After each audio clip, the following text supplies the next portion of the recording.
You are listening to River West Radio on WXR WLP 104.1 FM Milwaukee. Support for this program comes from Collectivo Coffee and Troubadour Bakery, makers of artisan breads and scratched baked goodies. Visitors to Collectivo's Bayview Cafe can look in on Troubadour Bakers as they prepare breads and cafe favorites daily. More info is at collectivocoffee.com.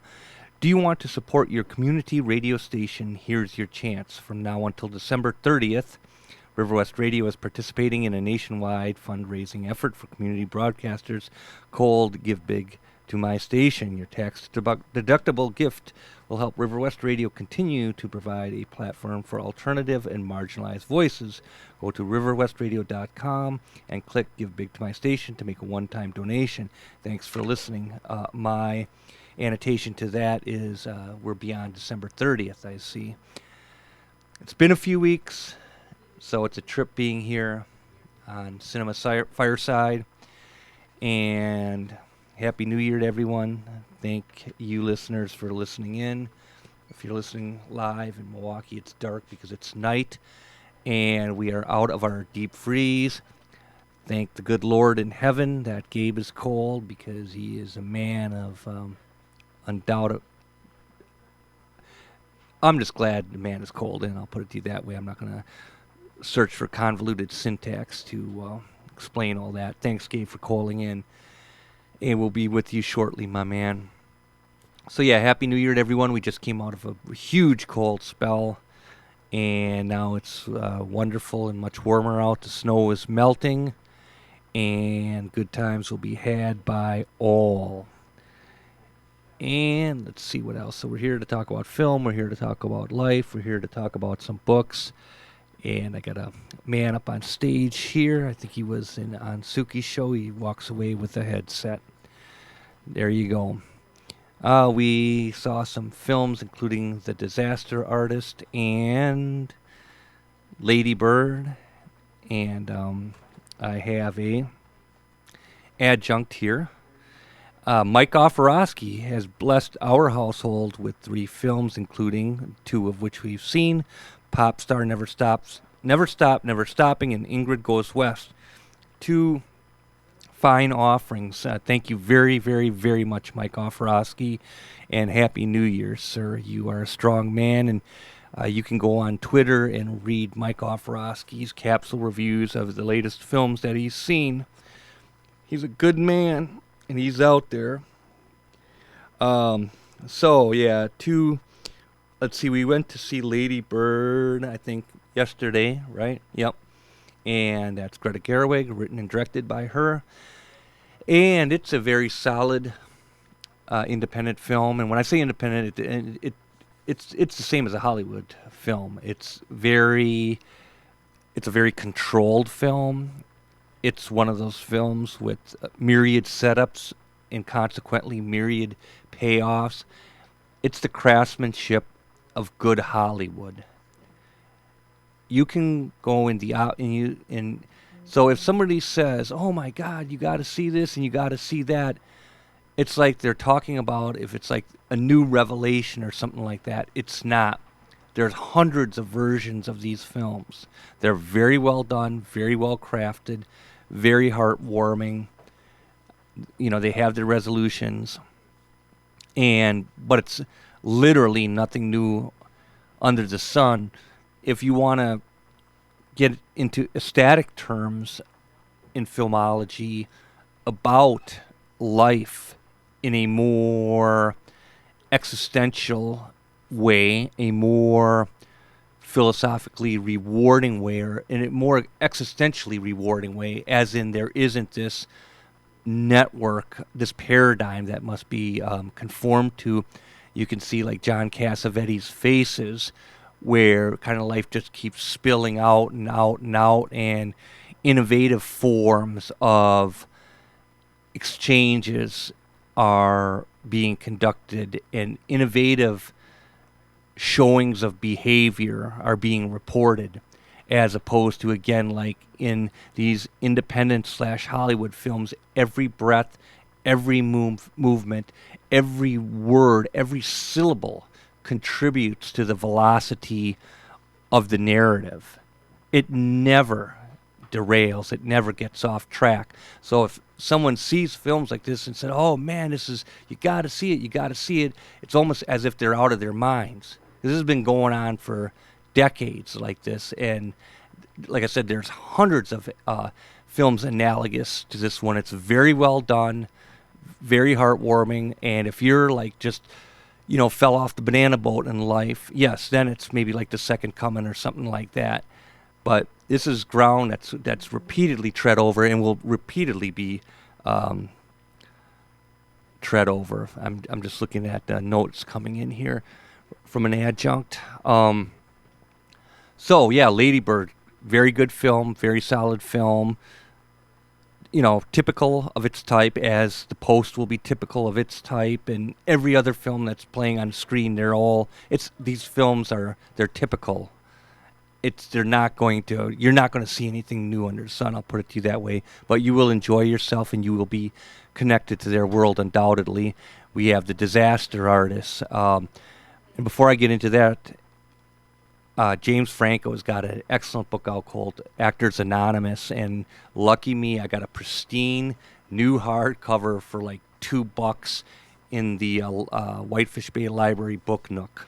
So, why are you looking at me like that? Oh, okay. So anyway, yeah. So that was an excellent find. One of the things that if someone asks me, to compare like James Franco to some other writer, well, this is where elitism comes into play. James Franco is an excellent author, an excellent writer. He can compete with the best of them. He really can. There's a zenith that you're going to hit, an apex that's going to disallow you from really going any further. Once you have it, you're in that particular groove, you're in it. James Franco is an excellent writer, on par with any other existing writer, or even mythological writer, whether it's the 20s, you have your holy triptych with Hemingway, Faulkner, and Fitzgerald. He's right there among them. You can't, you hit that peak pitch, and you just don't go any further. And so it's I don't know the dude or anything like that, but I've read his writing before as well. He's among the best. He's a good writer. Now, like I say, if you're among a group of elitists and English professors, you're disallowed from saying that, and you will be certified as certifiably naive. It's the same with films, and two, you can't question mythology. The same with musicians, you can't question mythology. My always thing that warms my heart time and time again is Greg Allman's assessment of Jimi Hendrix, that he wasn't really that impressed with them. I thought that was one of the greatest things I ever heard, even though Hendrix is a great guitarist. So is Greg Allman. So is the guitarist for Chicago, who Hendrix admired. So if you say, hey, that guitarist from Chicago, like, what, huh? Well, here's one of your mythological musicians saying, no, this guy's great. So it's all myth. It's all BS. It doesn't really matter which. And Gabe, we have not forgotten about you. It would behoove you to think about your own self-potential and your own connection to yourself, because you have to respect people and be good to people. But if you're spending all your hours pleasing people, driving around your life in low to no gear, the only one who is going to atone for their own sins at the very end is yourself. So, luckily, I am in alliance in a situation which is a very productive, inspiring situation on a daily basis. So there's no day-to-day normal people stuff about, all of these petty amusements that one would do. The main objective on this side of the fence are to get these scripts done, to get these films done, and enjoy the process. And like I say, in this particular situation, there's a parallelity to that notion. So that's pretty cool. So The Disaster Artist, another good film. Obviously, it's on the money. It's about Tommy Wiseau, why so doing his film. The most rewarding, if you haven't seen The Room, see that first.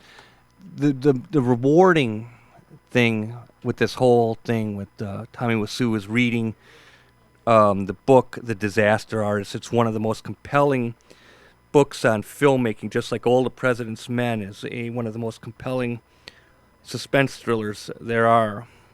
And it's just an outstanding, it's just beginning to end. You're taking the ride, undoubtedly. So I think, is it correct to bring Gabe on? Okay, I am getting the nod. Oh dear, Gabe, where are you actually? Here's the phone. Thank you. Hey, Mark. Hey, Gabe, you are quick to the draw, my man. How you doing? And Happy New Year. Excellent. Happy New Year, Mark.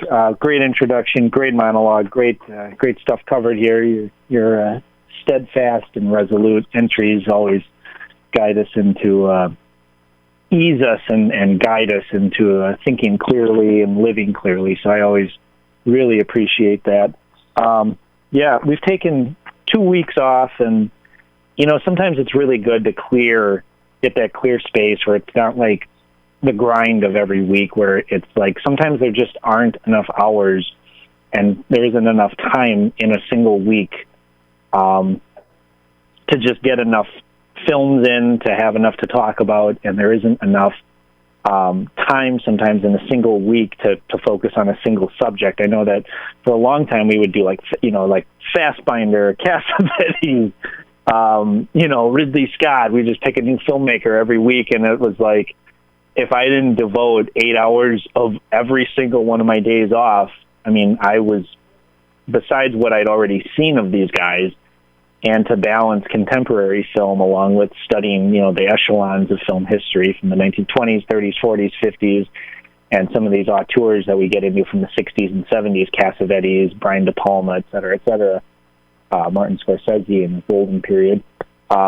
It's just like, man, there's no way that I'm going to be able to do this and come to the show adequately prepared with still having a job and, friends and family and a life and a daughter and all this other stuff. So it was nice to take a little breathing period, but I also was resolute twice where I was like, I have to get my research done. Like, I'm going to finish these books. I'm going to finish listening to these podcasts. I am going to finish watching these movies. Nothing is going to stop me. And I just made sure that happened. And I haven't had that kind of determination with a single subject in a while. So a lot of films got watched in the last couple of weeks. I rewatched Mudbound, and I ended up watching about half of it with the sound off, and I just put the subtitles on because I wanted to watch. I listened to a couple of interviews about Dee Reese describing how she made that film, and after I'd seen it the first time, and then I listened to 2 interviews where she had talked about the budget constraints that she was under, the time. She shot that film in less than 27 days, and you would never know it from looking at the clarity, the strength of the narrative, the fluency of the filmmaking, the quality of the performances. It's one of the best films of the year, and watching it a second time, I was even more blown away knowing the technical aspects of how that production went, and the fact that they had hardships. They lost a few days of filmmaking due to the rain. They had tech problems. They were under constant pressure, but due to the fact that they had a very understanding executive producer and they had a brilliant second unit working underneath their, they just took care of as much at the same time as they could. They were shooting day, they were shooting night, they were shooting multiple stuff at times. Second unit was blasting through stuff. They were looking through footage at the same time. Editing was going on. This is independent filmmaking, made in the guise of sort of a big budget studio independent, but it's not, because it wasn't like a boardroom film where it's like crafted by a bunch of producers that work at Universal. Like, okay, we got to release another Focus Features movie. Let's come up with a concept that's going to win an Academy Award. Like, okay, we got Matthew McConaughey, we got Abe. Beautiful, let's make a movie. It has this feeling of authenticity behind it, even though it looks it has these moments where it looks like it has all the elements of like what you said with Lady Bird. Lady Bird has all the elements of both of this sort of pseudo-independent Hollywood film, but there's also something very resolute and intelligent, and there's something very literary about that film, and there's something very neurotic, very composed, very structured, and there's also something incredibly loose. That's from a combination of rigorously prepared actors and also the atmosphere of allowing for change. Greta Gerwig, I've listened to numerous interviews where she's discussed her process in making this film, and what she did was she called her heroes and her inspirations in film. And so she talked to Wes Anderson, she talked to Spike Jonze, she talked to Sofia Coppola, she called people who she had contacted over the years, and she asked them, how did you make your first feature? How did you get through it? And what do you continue to do? What did you learn from your first film? And what tools do you continue to utilize on your film since? And she took just rigorous notes. You know, she recorded these conversations, she took notes, she underlined them, she would listen to these conversations over and over, and she thought about the process as she was going through her script, which she wrote in this nonlinear fashion where she would have these sort of like transcendental meditation scenes that would come to her. And she would, you know, I think she said like the process for writing it, but not including notes and, you know, like first draft, second draft, third draft, but the process of writing original scenes. She wrote like something like 450 pages, and then from that she narrowed down a narrative, a concise narrative from these scenes that she found an interwoven story, and that really comes through in the film because there really is this dreamlike quality, which really is there's a really precise dreamlike quality that really reminds me of what high school and adolescence is like, at least in the typical American fashion of like going through being 17 years old, thinking that small problems are, you know, like your world is over, changing friends, having to apply to colleges, having to get ready to get on with the rest of your life, and suddenly that tenuous relationship with your mother, where one minute you can be best friends and the next minute you can be absolute bitter enemies. I have never seen a film that absolutely captures the relationship between a mother and a teenage daughter more accurately. Having seen it and grown up with it and been around it and seen it again, you know, with countless other examples, that film more eloquently and more accurately, while not just sort of having this rigorous pointedness where it's like this, like, you know, where they did it like take after take after take to get it. There's a naturalism to it. And I agree with what you said, Mark, about that it falls into the trappings of this sort of modern, quirky, quasi-independent comedy where it follows all of these steps. You have the steps to make this film, but there's something organic feeling about her movie that has a heart and has a soul, where it's a feeling, not so much just an intellectual process. That's what I think people are relating to in this film, is that it's emotional, and it rings true. And especially women I know are really singling this film out as being a really beautiful film that touched them and spoke to them as being something that represents something that they can relate to in their own life, their own experiences. So, you know, it's something that I agree with you. I on the one hand, I think that there's elements of it that, yes, this is undoubtedly the best film of the year for the scope and the reach of how this film touched the average audience member, not me, but other people. Like when I talk to other people about how this film affected them, that's where I see its greatness. It's not so much that I was blown away by it. I mean, I think it's very good. It's very nice. I thought it was hilarious. And that was its lasting impact on me, was the fact that I just thought it was effortlessly just hilarious. I thought all the performances were really funny and they were really truthful. Yeah, the performances are incredible. The script is incredible. I mean, it's just, like I said, it's so professionally done, and it was just a really, really good time. It always hit its mark. And like I say, a little too much. It hit its mark almost too much. Well, that would yeah, be but the one but in that realm of filmmaking in this popular stuff, you couldn't ask for better in that sense, you know. I would agree. I mean, in terms of and it is a mainstream film. Let's not confuse this stuff with like definitely, this is not experimental cinema. This is not like stuff that's changing the narrative of the way that we take it. If anything, I think The Last Jedi was a more experimental film than Lady Bird in every sense of the word. The Last Jedi is actually an experimental art film in many ways. Yes, it's a Star Wars film. Yes, it's a movie that 8-year-olds are going to see. But in terms of the narrative risks that movie takes, the way that it has a trifecta of stories that are all balanced on this tightrope of increasing tension, where the string is getting tighter and tighter and tighter, and you have longer sequences of silence, and you have longer sequences where characters are emoting more and more increasingly complex emotions and using less and less dialogue to convey that. And also, you're conveying more and more story elements between the lines, whereas there's like a subtext to every scene. There's the literal connotation of what's going on the surface of what the characters are saying to each other, what the characters are doing to each other, but the emotional quality on all three of those storylines, that's increasing both in terms of the condition of where these characters see themselves and where these characters see all the other characters in the place of the narrative. It's this increasing tightrope of tension that's just getting tighter and tighter and tighter. People are complaining that this movie is not a Star Wars film, that this is not the movies of their youth, and it isn't. It's because it's not a stupid, hokey, jokey kid. It's not a children's film. It's actually the first film that's come out of this series that's the work of art, and it's a film for grown-ups, made by grown-ups, about grown-ups, and that's pissing people off. And I understand that, but that's not to say that that's a bad film. If anything, it's a validation of what people have been saying about these films for decades, that these are films for grown-ups and for kids. But finally here you have a film that's more for grown-ups than for children.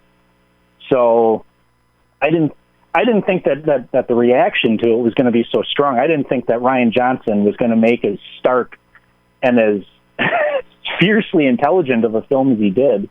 But he did. And, I mean, this is the guy that directed Looper. This is the guy that directed Brick.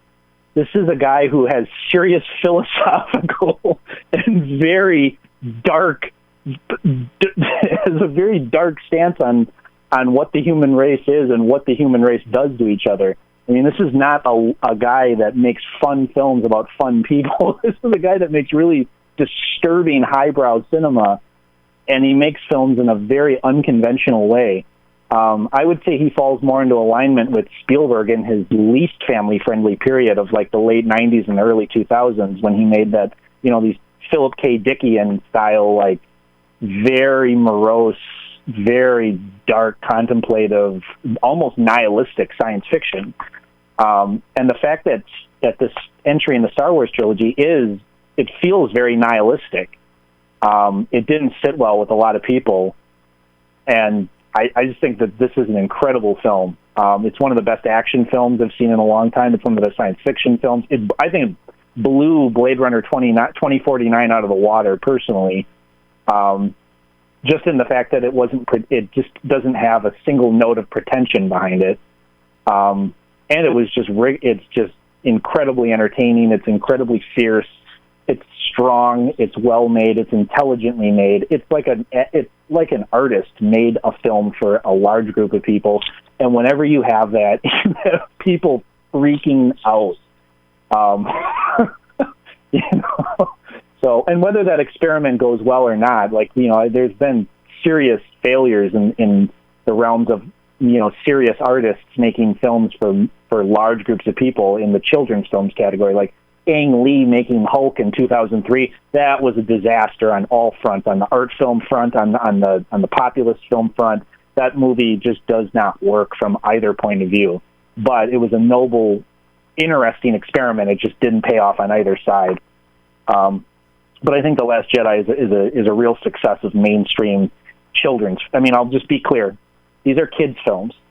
All the Marvel movies, kids' films. Star Wars, kids' films. These are kids' films.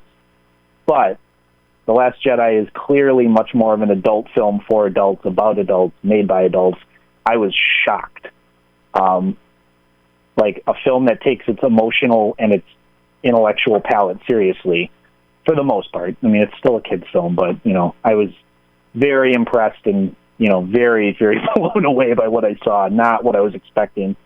But yeah, it's been 3 weeks since I've been here, so I've been doing a lot of research on Jane Fonda, and I think I may even hold off on going into the full whirlwind of my Jane Fonda research. I've been reading her autobiography that she published in 2006, My Life So Far, which is an incredible read. It's really interesting.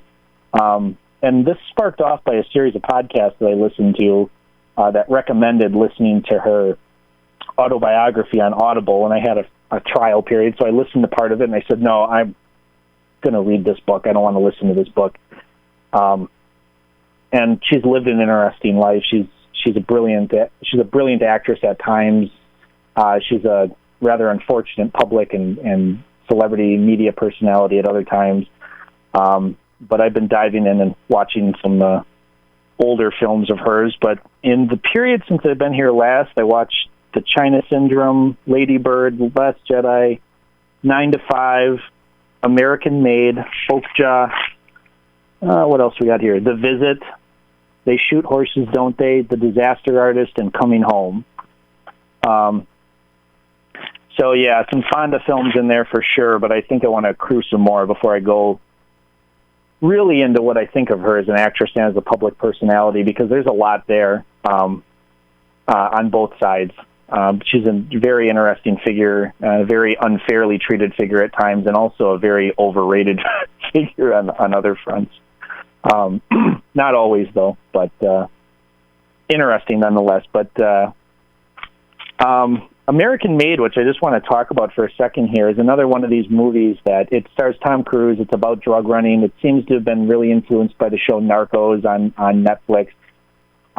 It's a very fiercely rated R sort of like action comedy.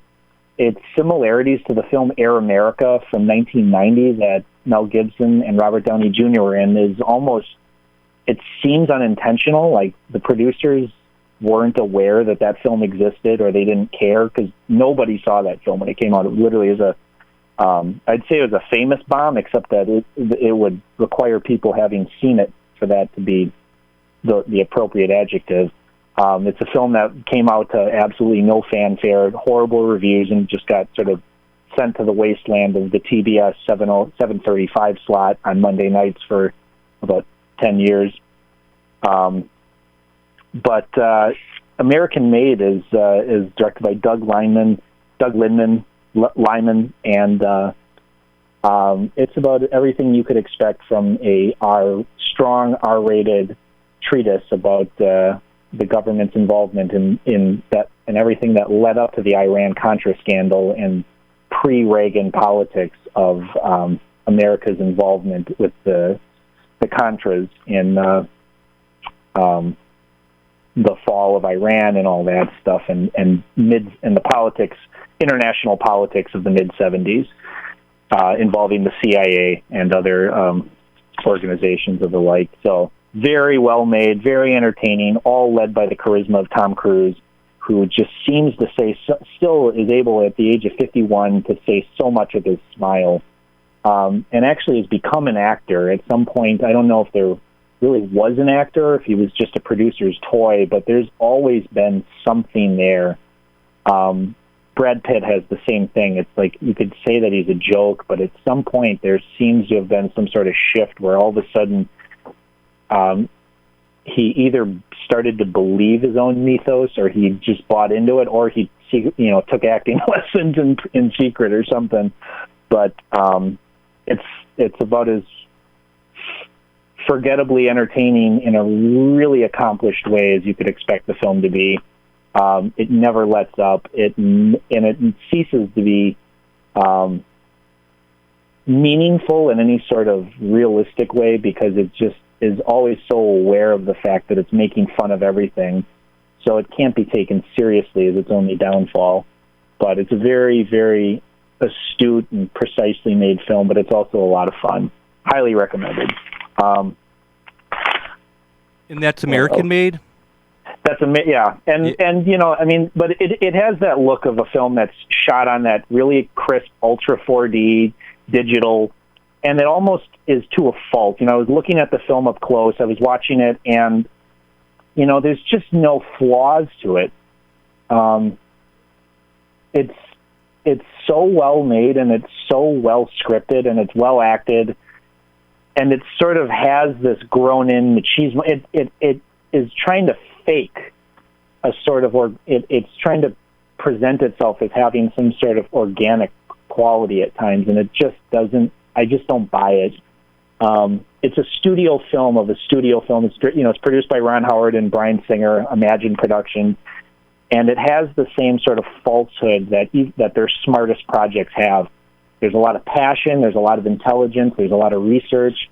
They always pick the right people to direct and produce, and they just have a really capable set of people making the film and in the film. But you never forget that you're just watching this Hollywood movie all the time. There's never, I've said that before on the show, that I'll be watching these great Hollywood movies sometimes, and I was thinking about it while I was watching a handful of these Jane Fonda films, that even bad films from the 1970s and 80s, I think I enjoy and get more out of bad films from 40 years ago than I do from good films made that are contemporary. I don't know. What else did I watch? Like the movie, like Franco Zeffirelli's Endless Love from 1981, which is a bad movie. It's just the fact that the set design, the on-set locations, the on-location shooting, the cars, the way that people talk, the way that people are moving around, the way that the film stock that it's shot on, the music that they choose, the lighting, the hairstyles. And this is a film that was made in an era that I wasn't even alive for. There's just a precision to movies that are made pre-1982 or 1985 or so, where there's this immediacy, where everyone is aware that they're making a film. They're shooting on film. They're making a film. There's a studio behind it. There's a production company behind it. Every minute there's money. And there's still, yes, movies are still costly, and they're still, even while being shot on digital, and there's certain, shortcuts to getting a film made faster and quicker and in greater quantity. There's just this immediacy to movies of that older studio era, where every shot has a sort of continuum and a sort of precision and a necessity to it, even in bad films. There's a reason that this scene is being shot. There's a reason that this scene is edited into this sequence. I feel like more contemporary Hollywood films, even ones that I think are really capable and intelligent, don't have as much of this necessity, even when they're expertly scripted and expertly polished in their final product. But maybe it's just because I watch too many movies. Well, you know what? You seem to be in pretty good shape. I mean, are you eating right? Oh yeah, yesterday I ate an entire bulb of kale. Not a bulb. I mean a bulb of fennel. I cooked a bunch. I always try and eat. A lot of vegetables and a lot of fruit, Mark. It's the majority of my diet. I eat a lot of meat, but and I get meals when I can. I mean, my salt intake varies, goes up and down. But I'll tell you, man, there are weeks when I look back and I'm like, man, I watched 10 movies this week. That can't be healthy. Well, you know what? You're like a machine. I that's what I kind of believe, Gabe, is you are like a machine.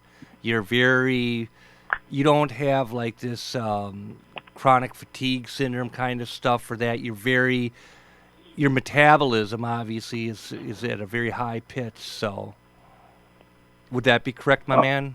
That's absolutely correct, Mark. And a lot of that has to do with, just like I said, like you and I have both talked about on genetics, the sidebars of the show, fruits, vegetables, and, eating healthy and regular exercise, Yeah, but I think it's like genetics, my man, because fruits. I eat fruits and vegetables, and I'm tired a lot, but I think that there's reasons for that, whereas you have an entirely different metabolism, Well, yeah, I mean, part of that is I look at my parents, and both of them, my mom just has this inability to shut down. Like, even when her body is, part of it is genetics, but my dad, I think I came from, part of it is just like, coming from the people that my parents were. My mom is resolutely extroverted, strong-willed, can run on 2 hours of sleep. My dad's the exact opposite. Introverted, quiet, needs lots of sleep, meditates every morning, does yoga, likes to be alone.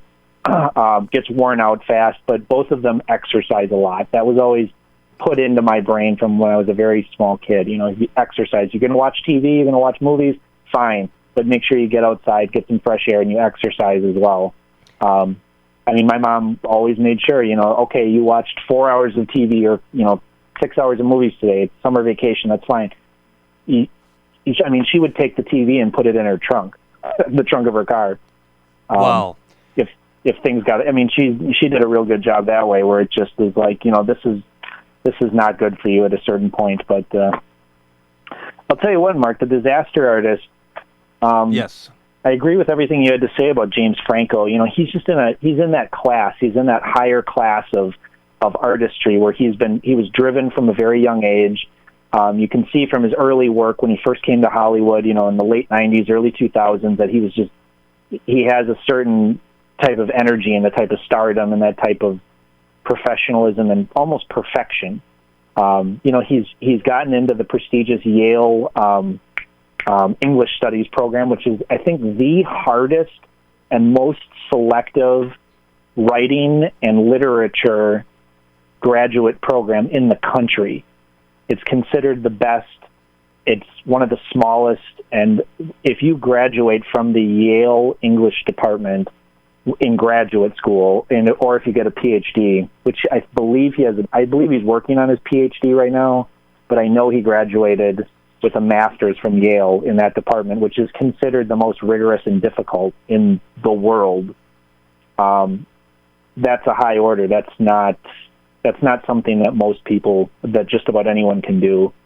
You know, Franco has that sort of otherworldly beauty to him. He has that charisma, but he also has extreme intelligence. He has a real rare gift for emoting a real common sensibility, but he also is extremely upper echelon. I mean, the films that he's made and the adaptations, the plays he's written, the books he's written, he clearly understands the history of American literature and of world literature. But his own adaptations, I mean, he's taken on Cormac McCarthy, Faulkner. Who's the guy that wrote The Grapes of Wrath? Steinbeck. He's taken on Steinbeck, Faulkner, McCarthy. I mean, these are the heavyweights. Some of the 50 great heavyweights of straightforward American literature. So, you know, he's not looking for an easy way out. He's not looking for he's not looking to coast through. He's not looking for monetary gains. He's up for the challenge, and he challenges himself. So a film like The Disaster Artist is real interesting because it looks like it's the first film that he's directed that isn't an extreme challenge. But it comes through. It has this precision to it. It has this real strong emotional language, and it's surprisingly a lot darker than I think most people are expecting, because there's so much humor and there's so much camaraderie around the mythos of The Room, the film that it's based on. And also the interviews that Franco gives, he just looks like he's having the time of his life. You know, he looks like he's just so otherworldly happy when he's discussing this stuff, that when you see the real, and people that haven't read that book, The Disaster Artist, when they see the other side of where that film came from, how it was made, who Tommy Wiseau really is, what Tommy Wiseau really is, and really how this film came about. And yes, there's like a lot of dramatic license. There's a lot that's left out. There's a lot that's overemphasized and underemphasized to make a 1 hour and 53-minute dramatic film that gets released theatrically in the States. But there's also a lot that he succeeds on.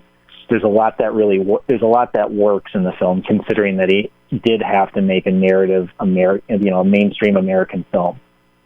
But it is his safest film. It's his least interesting film that he's made. But I was entertained, and I found it compulsively watchable. I'm going to watch it again just because he pulled everything off with the sort of beauty and the strength and the straightforward resoluteness. I've seen The Room probably 4 or 5 times. I mean, and there's just something so insane about that movie that just, if you haven't seen it, you can't it's like the Matrix. You cannot be told what it is. You have to see it for yourself. Yeah, you know what? I don't even know when I've seen it once, and I rented it, and I mean I met the dude. He was at the Oriental Theater, and I couldn't believe I was playing football with the dude after having just read the book. That was one of the most surrealist moments in my life. Well, like he's such an insane self-promoter, and he sells to buy some of his football. stuff. In fact, I did scripts floating around the room. You got to find that. So I started reading the script. Actually, you know what, dude? I just was presented a copy of Nocturnal Animals, and what a great film and what a great script, man. Absolutely. And you know, dude, I actually got someone else gave me a script of From the Life of the Marionettes, and just it's like heaven reading that. So it is really rewarding, Gabe, to read these scripts, see how they're written, as in how it's actually presented and so on and so forth. So it's amazing to say the least. Well, Nocturnal Animals is an interesting film because on the one hand, you could say that the fact that it falls into certain genre trappings is almost, some people would have considered that a failing, like a huge, like, this is so predictable, this is so, like, of course this is where this went, this is how this always goes. But I think the fact that everything works in the film, like, no, this isn't all the usual, I's and T's of a normal film. It resembles certain qualities, but Tom Ford pulls that film off with a panache that very few filmmakers would even be able to calculate. A lot of that has to do with the fact that his experience as a photographer, and especially as a fashion photographer, it works to so many different degrees in his films where he understands lighting, he understands texture, and more than anything, and this was the major criticism of that film, was atmosphere and mood. I'd be really curious to read that script because the script is one of the more elusive elements in that film, because so much of it is left to silence and left to the understatement of things that you cannot know simply by watching the film, things that are left unsaid. So the fact that these pauses, the film is in essence, in many ways, one large pause. That's what I thought the major strength of that film was the way that it handled silences, the way that it handled tension, the way that it handled breaks in conversation between people, because there is so much dialogue in that film that when it pauses, there's more said. I mean, there are so many great performances, small and big, in that film. And the fact that it's a narrative within a narrative, and to some degree you could say it's a narrative within a narrative within a narrative. But that's one of the great noirs I've ever seen. I didn't care, to be honest, Mark, It's weird to say that because I didn't care for that movie when I first saw it in the theater, but I have this like real vivid encyclopedic memory of every minute of that film. And that was unshakable. I couldn't figure out. I'm like, I didn't care for this movie. I felt like it was real phony. I felt like it just didn't, like there was something too precise about it. Mm-hmm. And then the more I thought about it, the more I was like, no. It was unsettling. And it was the fact that it's not a film that's there to please you. It's not a film that's there to work on your terms. It's a film that works on its terms. Hell or High Water is the same way to some degree. That's a film that I have trouble with, even though that's a good film, my man. Absolutely. It's a film that I have trouble with because it follows all these notes of what, in theory, should be my favorite film. I mean, in theory, should be your favorite film? Well, it has all my favorite things. It has everything that I would, if I was going to make a list of what, like a script that I would want to write, that I would want to put my own name on. Mm-hmm. A film that I would want to have emoting the qualities that I love in other films and in my own writings. I mean, Hell or High Water is sort of the film. It has all the qualities of the things that I love about movies, and so I couldn't figure out why the film didn't sit well with me. And I think it's because it works on its own terms. It has its own logic. It has its own mechanics, but it still follows the tropes of the genres, it follows the lessons learned. Did you see it at the theater? I did, and I'll tell you, man, it was really weird to walk out of that theater having seen this like great action film that like does everything that I've seen a million times before, but does it in like this really artful, tasteful, and more like cinematic and contemplative way and more poetic way than most of the films that it was. I don't think it was referencing necessarily, but that it was emoting. It had more wit, more intelligence. It had all these like higher qualities than all the like the films of Walter Hill, Sam Peckinpah, John Carpenter, John Huston, John Ford to some degree. The great machismo, rugged individualism filmmakers of the 1950s, 60s, Anthony Mann, and it broke it down into this extremely hard R, you know, like, and I'd say Sam Peckinpah and Walter Hill would be the two most, you know, the greatest similarities in terms of the dialogue, the characters, the situation, the action, especially the violence. And so I walked out of this film feeling like I just watched one of the smartest films that I didn't like. What's that? And like Hell or High Water. I couldn't figure out what I didn't like about it until just recently. It's just that it works on its own logic. It doesn't. It's a film that truly is written and direct. You know, the fact that it was written and directed by, you know, an auteur, by someone who is in control of their film artistically, both from the writing process to the directing process. There seems to be something continuous between the spaces in between. I think certain filmmakers that have that extreme knack at writing, that direct their own screenplays, that are already great screenplays on their own merits, on their own terms to begin with, but that also have this other, you know, this whole other language that comes out when they turn it into a film. And no one said that every film that's great is gonna be adored and loved by everyone. That's one thing I will say is, like, in the last couple of years, I've really grown to appreciate movies that I can recognize as great, even if I don't like them myself. And that's definitely one of them. That film is so undeniably great.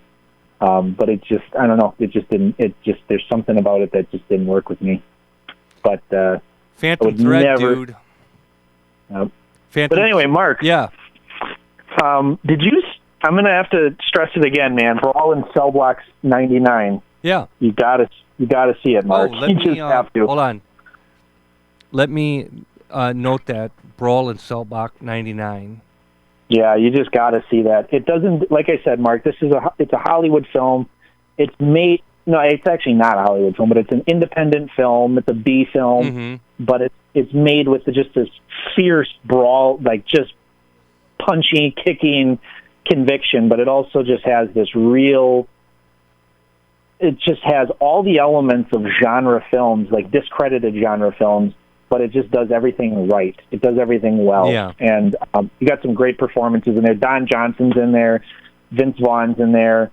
Udo Kier's in there, who I always love.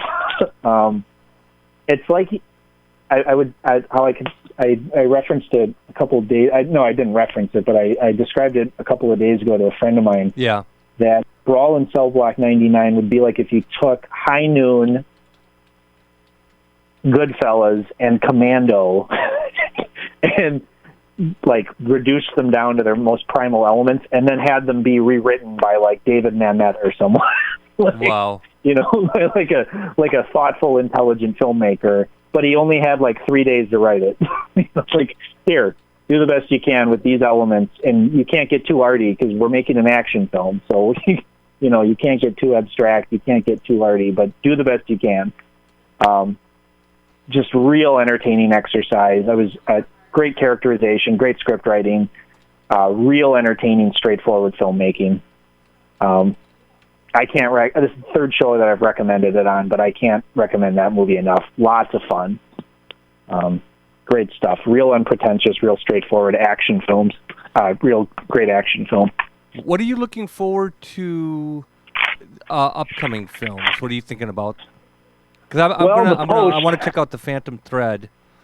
Oh, absolutely, Mark. I mean, Phantom Thread, The Post, I will even go see the new Ridley Scott film, All the Money in the World. I mean, I don't have any hopes for that film whatsoever, other than that it's going to be good, and it's going to be a movie that is going to be good in the general sort of way. But definitely The Post and Phantom Thread. I mean, those are made by two filmmakers who I will watch I will watch everything that those filmmakers ever make. Paul Thomas Anderson, who's the respective director of Phantom Thread, and Steven Spielberg directing The Post. I mean, those are essentials. Those are filmmakers that make essential films that have to be seen, regardless of reviews or reception or whatever. Steven Spielberg and Paul Thomas Anderson have new films. Okay, well, I will see them. Phantom Thread.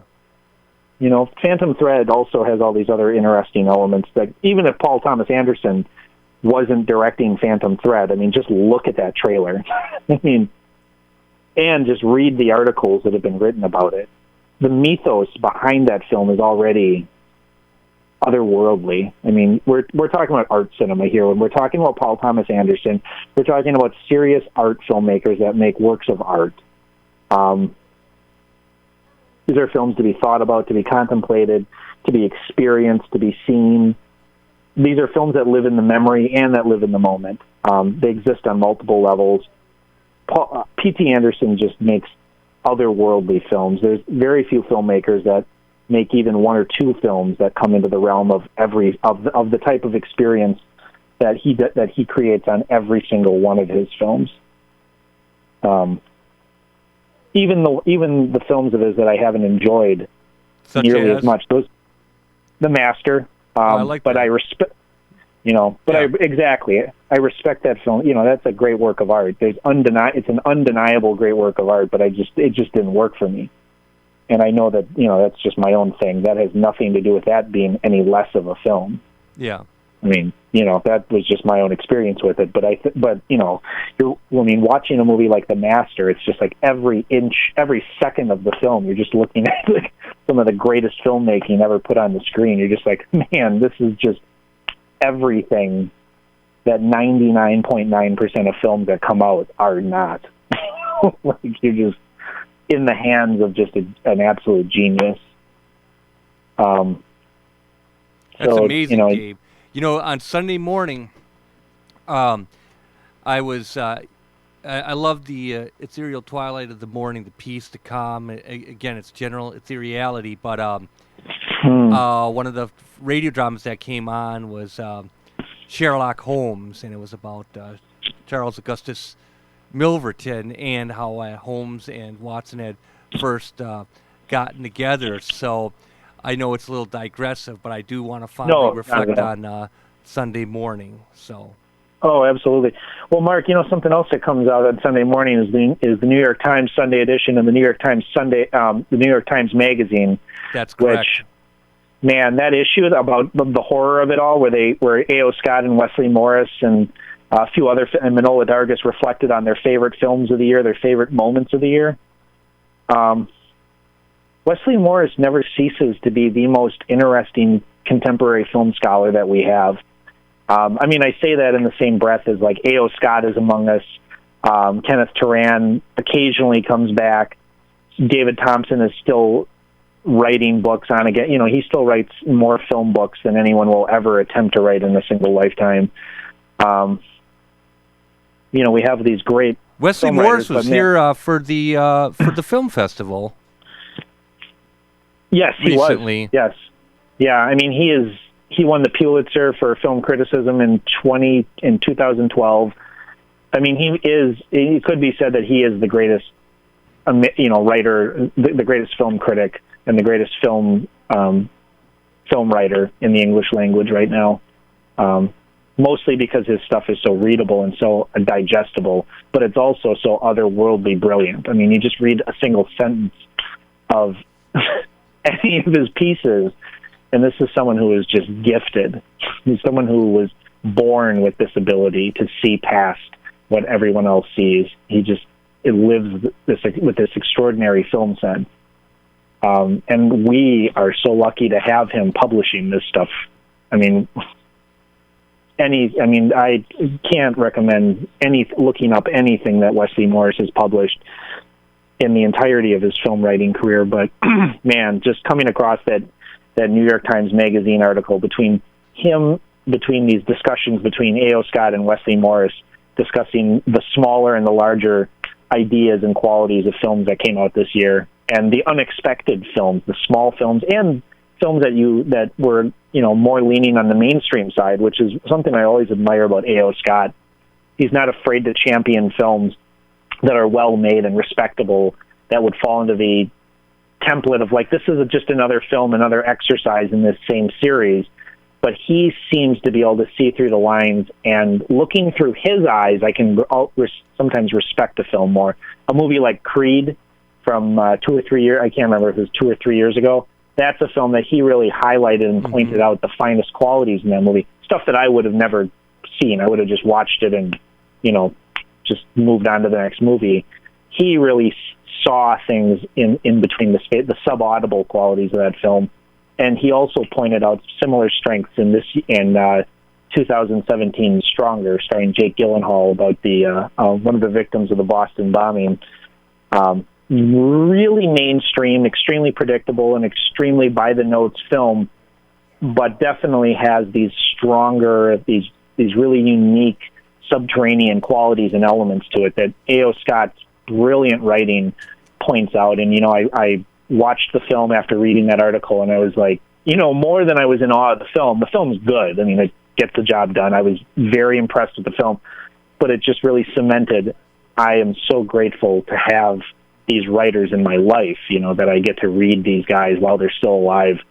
It just makes me really grateful to that the New York Times still publishes these guys.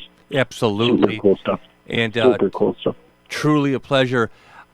Gabe, I'm looking at the time, and we got to start, unfortunately, but yet fortunately, wrapping this up as we go into the next act of our evening. And I want to say, Gabe, thank you so much again for everything you bring to the table, my man. Mark, likewise. Thank you, man. It was great talking with you earlier in the week, chatting with you and stuff, doing my, I was pacing around a parking lot while we were having our last conversation, which is sort of like one of the, it's a story of my life right there, like great conversations about film with my friends while manically pacing around the perimeter of a parking lot while people are walking by wondering who the schizophrenic weirdo is. But, needless to say, Mark, I look forward to talking to you on the air and off the air soon. Gabe, likewise, my man. Have a very, very good evening. Good night, Mark. It was great to be back, and we'll see you all next week. Bye-bye. Absolutely. Good night, my man.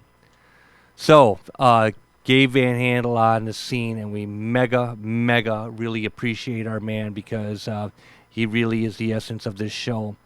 And I'm going to actually concentrate here for a second. And I just want to, again, thank our listeners. I hope you all have a very good new year. But that it's not going to happen with hope. It's going to happen with action. So, each day is your gift. Each day is your opportunity. We will be on at the same time next week on WXR WLP 104.1 FM Milwaukee. To hear past episodes, visit riverwestradio.com/shows and click Cinema Fireside.